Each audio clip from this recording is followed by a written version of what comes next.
200 பாடல்கள்ல 199வது பாடல்கள். இந்த பாடல்ல கோரக்கர் சித்தர் என்ன சொல்றாரு அப்படின்னா, போகர் பூமிக்கு திரும்ப வருவார் அப்படிங்கிறத இந்த பாடல்ல சொல்றாரு. நல்லா உன்னிப்பா கவனிங்க.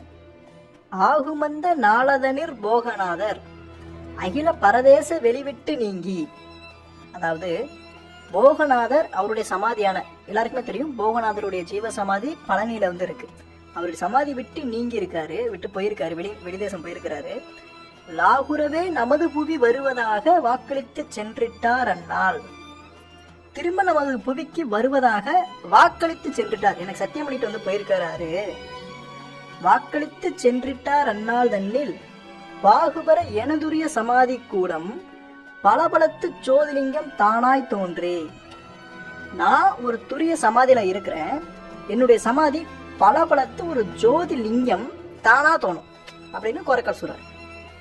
பலபலத்து சோதிலிங்கம் தானாய் தோன்றி நாகுபன சலபடதி நவநீதங்கள் நாட்டமுற்று மனுக்கள் வசமே யோங்கும். அதாவது போகர் பூமிக்கு திரும்ப வருவார் அப்படின்னு வாக்களித்து சென்றிட்டார். எப்ப வருவார் அப்படின்னா, எனது சமாதி கூடத்தில், எனது துரிய சமாதி கூடத்தில் பலபலத்து ஒரு ஜோதிலிங்கம் தானாய் தோன்றும். அப்போ போகர் பூமிக்கு திரும்ப வருவார் அப்படிங்கிறத 199வது பாடல்ல ரொம்ப எளிமையா கோரக்கர் கொடுத்திருக்கிறார். இதற்கு முந்தின 100வது பாடல் என்ன சொல்லியிருந்தார்? தென்னகத்தில் இருந்து ஒருவன் வருவான், 18 சித்தர்களின் ஆசி பெற்ற ஒருவன் வருவான், அவன் சத்தியத்தை நிலைநாட்டி இந்த உலகத்தை ஆழ்வான் அப்படின்னு சொன்னாரு. 200வது, அதாவது 199வது பாடல்ல போகர் எப்பொழுது திரும்ப வருவார் அப்படிங்கிறதையும் சொல்லியிருக்கிறார்.